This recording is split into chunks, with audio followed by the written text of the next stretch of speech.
Hello, and welcome back to my Pokémon LeafGreen Wedlocke. In the last episode, I braved it all the way through Viridian Forest to arrive at Pewter City. And now in this episode, I think I'm going to start by going back to Viridian City. Why is that? Well, looking at my Pokemon's levels, I think I want to raise them up a little bit more before I get to the gym, even though Bulby's probably going to be soloing this gym. So, I had said before how that optional rival battle on Route 22, I wasn't too sure if I wanted to take on that battle because I wasn't sure if it would be too risky. But I was thinking about it, and I'm pretty confident that if I raise up Tweety and Jasmine just another level or so each, that they could probably take on his Pokemon. I think Tweety could handle his level 9 Pidgey that he's going to have, and Jasmine or Tweety could probably handle Charmander. So I think I'm going to do that. I'm going to switch Bulby and Fivel out for these two, and I'll see what I can do. I definitely could use a little bit more money because I'm very restricted of what I can do in battle, so some items might be able to save me in a tight spot. So I'm going to do that, but first, something even more important. I must sing you the song of my people.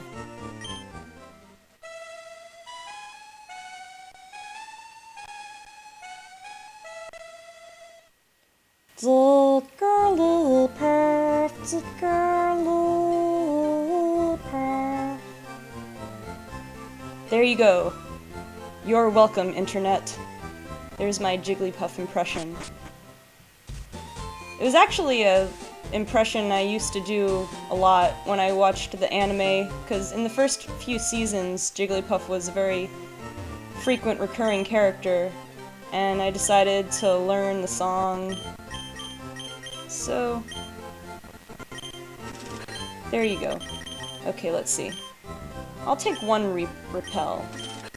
I can't afford too many right now, but I guess that should... one more antidote and one repel should hold me over. So, since I've already been through Viridian Forest, I'm just going to speed up the part where I backtrack through Viridian Forest, so you don't have to be bothered with all of that. If things go really well today, I might just go back and challenge Brock in this episode, but we'll see how things go. So in the meantime, let's not waste any more time. Let's backtrack through Viridian Forest. See you later.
Okay, so I'm back in Viridian City. I only got Jasmine raised up one level, level 8. I definitely can't use her against Durian's Pidgey. I want to raise her to level 9. So, I'll do a few more battles over this way, because it's a little bit shorter. And I guess I won't speed these up, because I don't think I need too many battles. Now, if you noticed, maybe when the video was sped up, I turned off the battle animations. And I just kind of did that temporarily. I mean, they're still shut off right now, but I kind of did that as a temporary measure to kind of save some time. So, because I'm kind of having a little bit of a lagging issue today, which I'm not sure why. My recording software has just about had it. My computer's been through so much exporting and uploading for the past couple days. I don't know, I think it's mad at me. It's like, okay, you want to work me hard? Well, here's what I think of your frame rate. So, that's fun. But I've got to keep moving on. I mean, this is kind of the more boring part of the game anyway. It's just the beginning parts. So, I think... I hate to do this, but I think I'll speed up just a little bit more and save, based on how this is lagging, I'll just save the regular speed for the battle with Durian. Because it'll be a little laggy, but at least it'll be more interesting to watch than grinding. So I'm going to speed up again for just a little bit longer, and I will see you when I'm ready for my rival battle.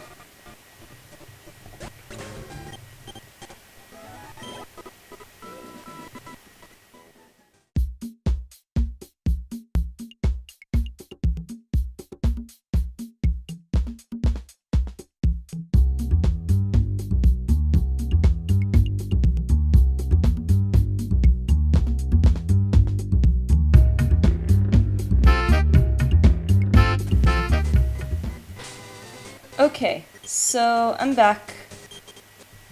Got Jasmine up to level 9. That should be good enough. And, you know, she's at full health and probably has enough PP for her attacks. So, I think we'll be good. I don't need to go all the way back to the Pokemon Center.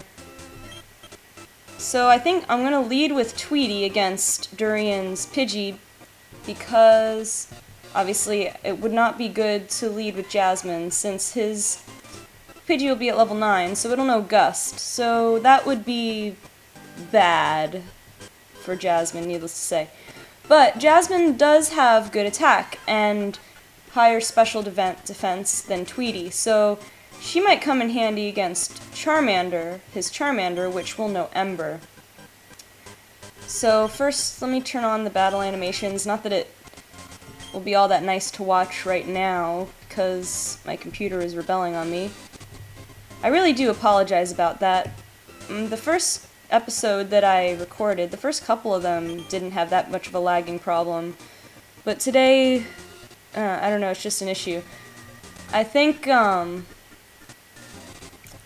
the future I'll do some tests to see what I can do to make my software perform a little better. Maybe not drop the frame rate so much. But right now, I kind of wanted to, since this is the beginning of my channel and the beginning of the playthrough, I just wanted to get in a bunch of episodes right at the start. And I mean, there's not a whole lot interesting going on in these episodes, like I said. So for now, bear with me, please. I really appreciate it, and I'll get the problem straightened out eventually. So, let me just double check again, make sure I've got my Pokemon set up properly. And, okay, I'm all set. Alright, here we go. Rival battle number 2.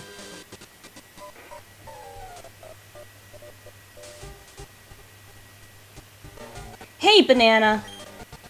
You're off to the Pokemon League. Forget about it. You probably don't have any badges, do you? No, but do you? Psh, you probably got kicked out, too. The guard won't let you through without him. By the way, did your Pokemon get any stronger? You bet they did, Durian. Wanna see? My Pokemons. Let me show you them. Rival Durian. I like that name. I think it's a good rival name. As long as we're going with fruits for the theme. You got a level 9 Pidgey, huh? I got a level 10 Pidgey. Yeah, Gust is more powerful. Gust. It's like a little mini tornado. tackle, not bad, but I can survive. Go, Tweety, use your gusting power. Critical hit, nice. Good job, Tweety, I knew I could count on you. Go down already. Okay, there we go. And to level 11. Oh, Tweety, you've actually surpassed Bulby. She's not going to be too happy about that. I'm going to have to raise her up when I'm done with this battle. Okay, so this is going pretty well so far, but can never speak too soon. Let's use Jasmine. Come back, Tweety. You've done enough. Alright, Jasmine. Let's kick that Charmander. Low kick. Do some kicking below the belt. I don't think I need to leer it, just in case it growls me. Oh, it's faster, that's not good. That's not too bad, but let's see how much low kick does. Low kick's power is based on the Pokemon's weight, which Charmander is not an extremely heavy Pokemon. Oh, I guess we're in a speed tie. Charmander's not a heavy Pokemon, but low kick is same type attack bonus for Jasmine, so I'm thinking it would be better than Scratch, just slightly. But it's starting to make me just a little bit nervous because we're in that speed tie. Well, it's going to take 2 hits with low kick anyway, so let me try Scratch and see how that does. Okay, can survive. It did do a little bit more. I really should have been using this whole time. I should have been using Scratch, I guess. I don't want to take a chance that Charmander will outspeed me in the speed tie and get a crit, so better safe than sorry. Looks like I'll be okay, though. One more Scratch ought to do it. And you decide to growl. Awesome, Charmander. Thank you for handing me the victory. That's amazing of you. And Charmander is down. Good job, team. That wasn't so bad. I didn't really have much to be afraid of after all. I was just worried at the time if I had to use Bulby and Fievel, because Bulby is weak to both Pidgey and Charmander, and they both have attacks that are super effective against grass types. But and Fievel has decent attack, but his speed is hindered by his nature, and he doesn't have the best defenses, so I would have been a little nervous about him. But this worked out good. I heard the Pokémon League is crawling with tough trainers. I have to figure out how to get past them. I think it's you get a lot of badges. You should quit dawdling and get a move on. What, no smell you later?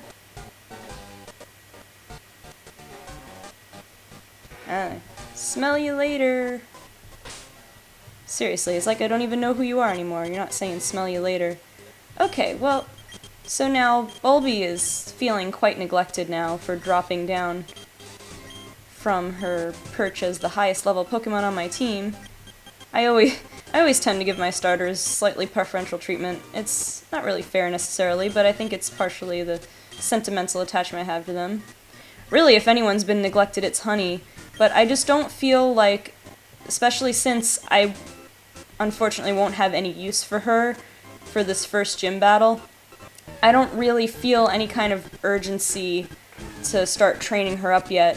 I think I'll wait until I could get her a partner on the next route, and then see where we go from there, trying to level her up. The good thing is that if I can raise her right, she'll evolve quickly. I'm going to skip this battle, and I'm going to speed things up again, because, like I said, this is ridiculous, but I want to give you something more interesting in this episode, so I'm going to go back up through Viridian Forest, go back up to Pewter City, and by that time, I think Bulby will be ready to challenge Brock. Yep, Bulby's gonna... Like I said, Bulby's probably gonna solo the gym. Or if she gains too many levels on this route in the forest, maybe Jasmine will take on the two trainers. But anyway, let's speed things up, and I will see you again in Pewter City.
Okay, well, I'm not gonna lie, that was kind of brutal, but not much I can do about it right now.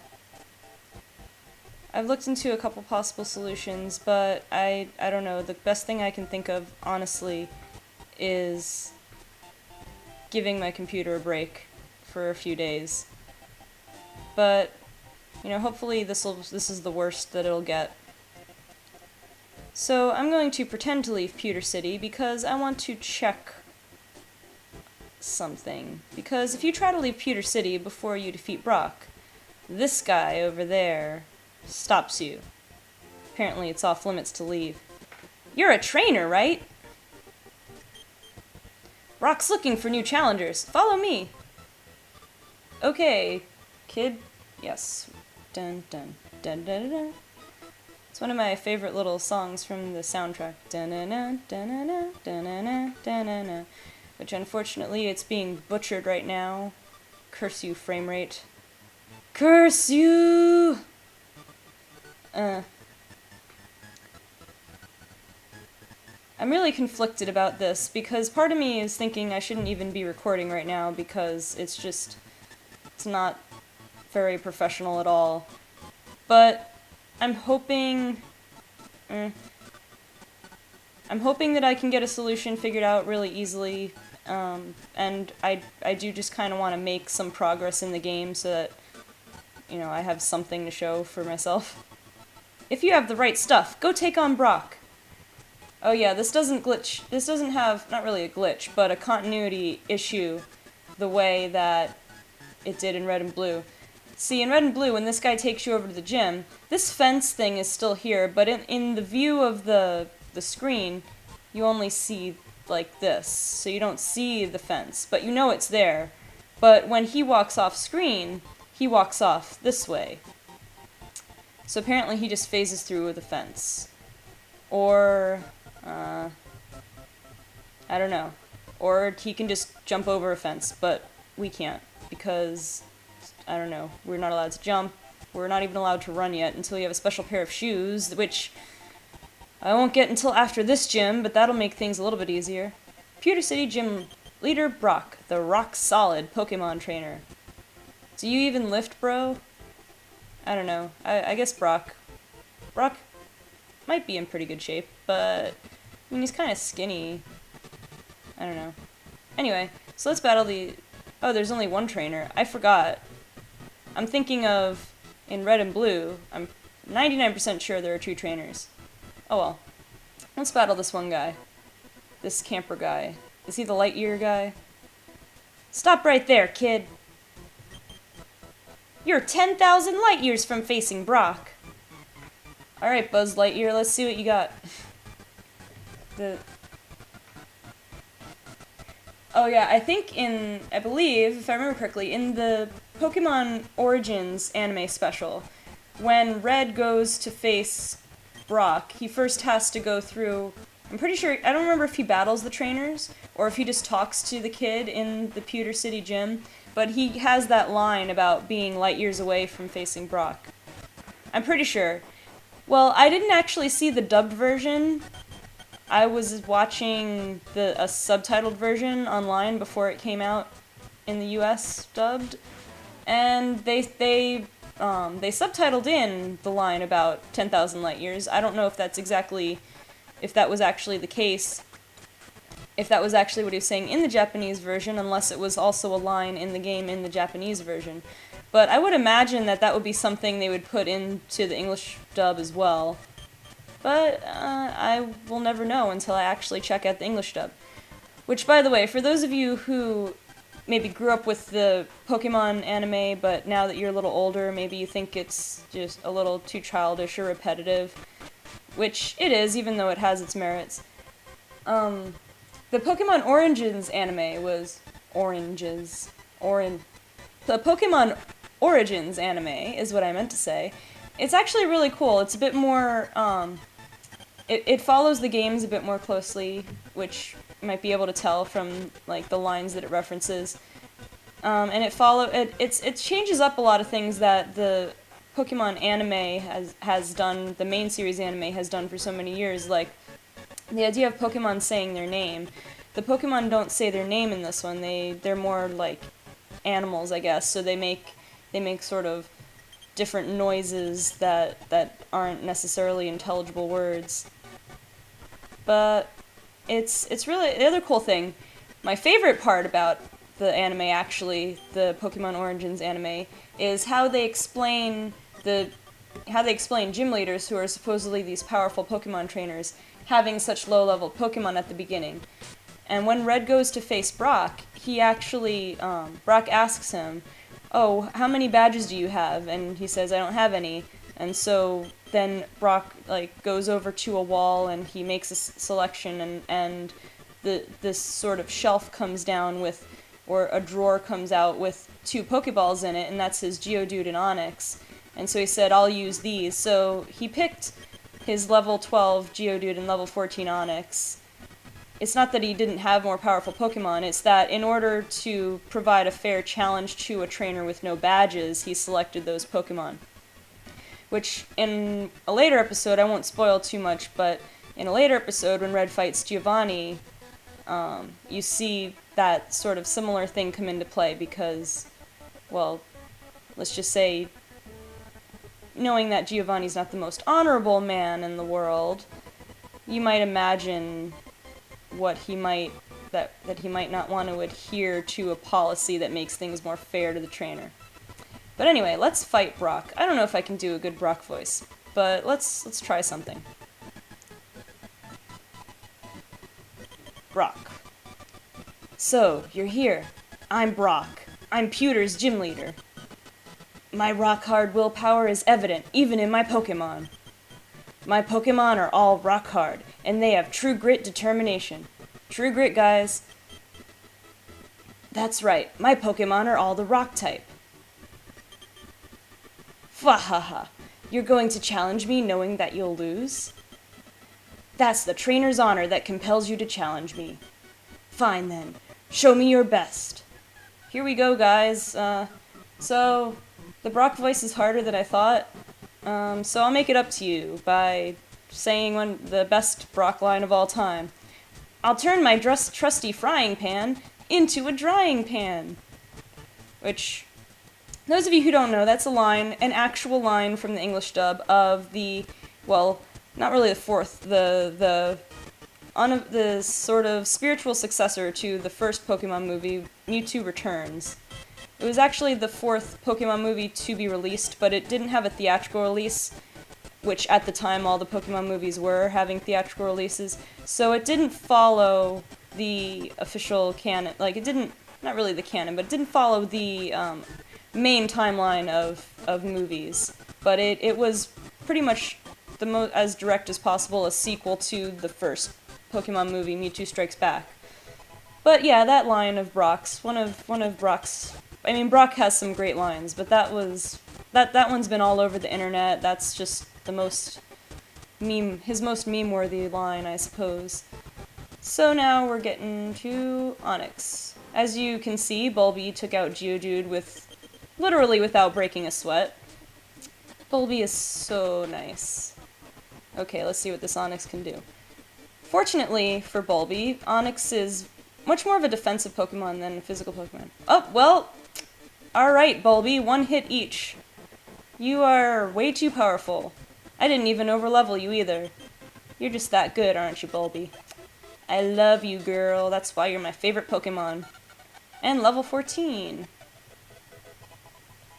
Okay, so that was possibly a very anticlimactic battle, but hey, I picked Bulbasaur. I knew that was probably gonna happen. I took you for granted, and so I lost. Really, Brock? Don't you mean you took me for granite? Ah ha ha ha. I'm sorry, that pun was unacceptable. The Boulder Badge. It was unacceptable, but it wasn't unexpected in Brock's gym. Yeah, Onix puns. Actually, my favorite Pokemon pun was in an episode of the Pokemon anime, and Meowth was telling a joke. I forget why. Some long story. He was supposed to entertain some kids, I think. But he actually botched the joke. But the joke was supposed to say, what's the most low-fat Pokemon? Butterfree. Yeah, because, you know, it's butter-free. It has no butter in it. But I guess he said Caterpie by accident. Oh well. Wait! Take this with you! TM39, which is Rock Tomb, if I'm correct. Am I correct? Let's find out. A TM, a technical machine, contains a technique for Pokemon. Using a TM teaches the move it contains to a Pokemon. A TM is good for only one use. So, when you use one, pick the Pokemon carefully. Anyways, TM39 contains Rock Tomb. It hurls boulders at the foe and lowers its speed. Okay, that's it. Yeah, one thing that I'm really gonna miss now, going back to a 3rd generation game after playing 5th and 6th generation, is that in generations 1 through 4, TMs are not infinite. They don't have infinite uses, they're single use. Which, that always kind of stinks because I never really use my TMs because I'm always thinking of saving them for later. I mean, like, I'll sit with all these TMs that I never use because I'm always like, oh, well, what if I have another Pokemon that needs to learn them? The only exception to that are the TMs that you can buy in the department stores, because obviously there's less risk in using those, you can just buy another one. But I got so spoiled in Generations 5 and 6 because, oh, infinite TMs, it's amazing. I mean, it's so great because you can just, like, teach TMs to everybody. But now, if I remember correctly, in this game, unfortunately, in just the regular main playthrough of the game, I don't think I get access to a ton of TMs anyway during the main story of this game. Which is kind of unfortunate because it would be nice to have some good TM moves to use in this challenge, but it's probably okay. I mean, on the bright side, it saves me the trouble of having to figure out, you know, decide carefully when to use those TMs. But anyway, let's see. I think that's going to wrap it up for now. But before I go, one more time, the Song of My People in bad frame rate. Sing it, Jiggly.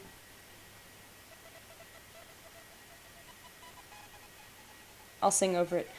Zult girl perf, zult girl perf. As you can tell, I was a little bit out of key with what the melody of the game was playing, but I'm pretty sure I sang it in the same key as the Jigglypuff from the anime. But with that note, Jigglypuff's song has me wanting to go to bed, and I think that's a good idea. I am sleepy. So, thank you so much for bearing with me. Again, I really do apologize for this bad frame rate. Hopefully it wasn't too annoying. Hopefully my commentary helped liven it up just a little bit. But I will promise I will try my hardest to get that issue sorted out, and I will see you next time on my Pokemon LeafGreen Wedlocke.